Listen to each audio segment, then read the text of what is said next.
அனைவருக்கும் வணக்கம். பிஎஸ் இன் kitchen YouTube சேனலுக்கு உங்களை வரவேற்கிறேன். நம்ம சேனலுக்கு இது வரைக்கும் நீங்கள் சப்ஸ்கிரைப் பண்ணல அப்படின்னா இப்போதே சப்ஸ்கிரைப் பண்ணிக்கோங்க. அடுத்தடுத்த வெஜிடேரியன் சமையல் ரெசிபிகள் இதில் வந்து நான் ரெகுலராக போஸ்ட் பண்ணிகிட்ருக்கேன். உங்களுடைய ஆதரவு ரொம்ப ரொம்ப தேவை. வெஜிடேரியன் சமையலை என்கரேஜ் பண்ணுங்கள். சமையலுக்கு சாப்பாட்டுக்கு என்றைக்குமே வந்து ஒரு இதுவே வந்துடாது. மற்றவைகளுக்கு வந்து கூட நம்ம வந்து டிமாண்ட் இல்லாமல் போகலாம். ஆனால் சாப்பாடுங்கிறது மனிதன் சாப்பிட்டா தான் உயிர் வாழ முடியும். ரெகுலராக இதில் வந்து நான் சமையல் வீடியோக்கள் போஸ்ட் பண்ணிட்டுருக்கேன். உங்களுடைய ஆதரவை கொடுங்க ப்ளீஸ். இன்றைக்கி வந்து நம்ம அந்த வெள்ளை மூக்கடலையை வச்சு ஒரு பீர்க்கங்காய் கடலை கூட்டு இதை தான் நான் வந்து இன்றைக்கி செய்து காட்ட போகிறேன். இதுக்கு வந்து முந்தின நாள் நைட்டே, இப்போ காலையில் செய்யணும் அப்படின்னா முந்தின நாள் நைட்டே நீங்கள் வந்து ஒரு கப்பு, அதாவது ஒரு 100 கிராம் அளவுக்கு போதும், அந்த வெள்ளை மூக்கடலையை ஊற போட்டுருங்க, தண்ணியில் ஊற போட்டுருங்க. நெக்ஸ்ட் டே மார்னிங் செய்கிறதுக்கு கிட்டத்தட்ட ஒரு குறைஞ்சது ஒரு 8 மணி நேரம் இது ஊறிச்சு அப்படின்னா நல்லா வெந்துடும், கூட்டும் டேஸ்ட்டாக இருக்கும். இது வந்து பார்த்திங்கன்னா ஒரு 100 கிராம் அளவுக்கு இந்த வெள்ளை மூக்கடலை ஊற வச்சிங்க அப்படின்னா, அதே மாதிரி பீர்க்கங்காய் வந்து ஒரு 1/4 கிலோலேருந்து 1/2 கிலோ வரைக்கும் யூஸ் பண்ணலாம். இதை ஒரு 5 பேர் தாராளமாக சாப்பிட்லாம். போதுங்கிற அளவுக்கு சாப்பிட்லாம். அந்த அளவுக்கு இந்த கூட்டு டேஸ்ட்டாகவும் இருக்கும். அதே சமயத்தில் குவான்டிட்டி இது தான். 100 கிராம் வெள்ளை மூக்கடலை ஊற வச்சுருங்க. ஒரு 1/4 கிலோலேருந்து 1/2 கிலோ வரைக்கும் இந்த பீர்க்கங்காயை வாங்கிக்கோங்க. இப்போ நம்ம இது எப்படி செய்கிறது அப்படிங்கிறது பார்க்கலாம். மறக்காமல் நம்ம பிஎஸ் இன் கிச்சன் யூடியூப் சேனலுக்கு அடுத்தடுத்த இது போன்ற வெஜிடேரியன் சமையல் வீடியோக்களுக்கு சேனலை சப்ஸ்கிரைப் பண்ணுங்கள். இப்போ நான் எப்படி செய்கிறது அப்படிங்கிறத உங்களுக்கு செய்து காட்டுறேன்.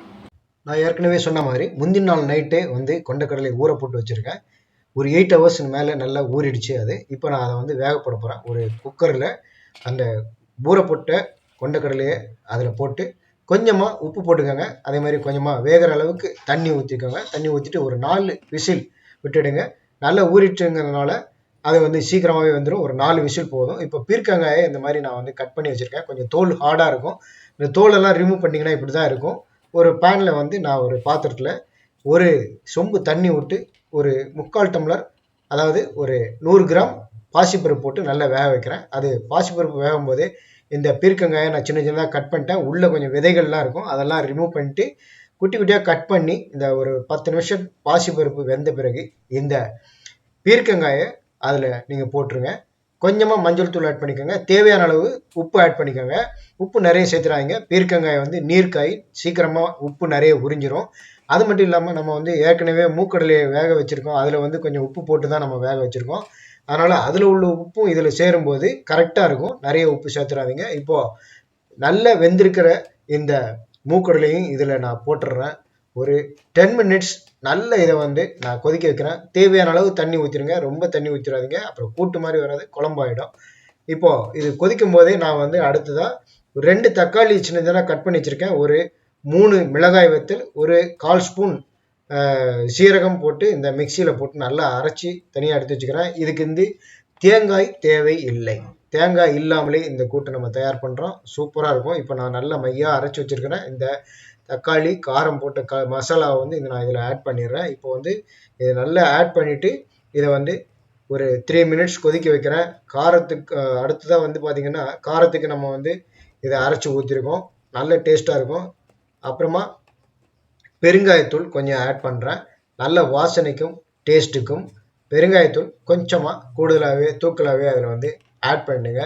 இப்போது இந்த கூட்டு வந்து ஆல்மோஸ்ட்டு ஃபினிஷிங் ஸ்டேஜுக்கு வந்துடுச்சு. இந்த பீர்க்கங்காய் கடலை கூட்டு வந்து பார்த்திங்கன்னா ரொம்ப டேஸ்ட் மட்டும் இல்லாமல் எல்லாருக்குமே ரொம்ப பிடிச்ச மாதிரி இருக்கும். இதை வந்து நம்ம எந்த ரைஸ்க்கும் எடுத்துக்கலாம். சாம்பார் சாதமாக இருந்தாலும் எதாக இருந்தாலும் எடுத்துக்கலாம். இன்ஃபேக்ட் இதை வந்து நம்ம ஒயிட் ரைஸில் கூட போட்டு நல்ல கூட்டு சாதம் சாப்பிட்றவங்க இதை போட்டு பிசைஞ்சு சாப்பிட்லாம். அந்தளவுக்கு செம்ம டேஸ்ட்டாக இருக்கும். இதில் இது பீர்க்கங்காய் உடம்புக்கு நல்லது. அது மட்டும் இல்லாமல் எதிர்ப்பு சக்தி ஜாஸ்தியாக தரும். இதில் வந்து அந்த மூக்கடலையும் இருக்கிறதுனால எதிர்ப்பு சக்தி ஜாஸ்தியாக இருக்கும். ரெகுலராக இதே மாதிரி செய்து கொடுத்தீங்கன்னா விரும்பி சாப்பிடுவாங்க. கடைசியாக நம்ம இதில் கொஞ்சம் கடுகு, உளுத்தம்பருப்பு, கடலைப்பருப்பு, கருவேப்பிலை போட்டு நல்ல சிவக்க வறுத்து தாளித்து கொட்டிட்டோம் அப்படின்னா இந்த கூட்டு வந்து சாப்பிட்றதுக்கு தயாராகிடும். இது வந்து பார்த்திங்கன்னா உண்மையிலே செம டேஸ்ட்டாக இருக்கும். வெறுமனே சாப்பிட்லாம். ஒரு கிண்ணத்தில் போட்டு வெறுமனே சாப்பிட்லாம். அந்தளவுக்கு செம டேஸ்ட்டாக இருக்கும். இதே மாதிரி நீங்களும் உங்கள் வீட்டில் செய்து பார்த்துட்டு நம்ம வீடியோ பதிவுக்கு கீழே உங்களுடைய மேலான கருத்துக்களை தெரிவிங்க. வீடியோ பிடிச்சிருந்தனா லைக் பண்ணுங்கள். எல்லாருக்கும் உங்கள் கான்டாக்டில் இருக்கிற எல்லாருக்கும் வந்து இந்த வீடியோவை ஷேர் பண்ணுங்கள். மறக்காமல் அடுத்தடுத்து நம்ம இது போன்ற வெஜிடேரியன் வீடியோக்களுக்கு நம்ம பிஎஸ் இன் கிச்சன் யூடியூப் சேனலை சப்ஸ்கிரைப் பண்ணுங்க. நன்றி.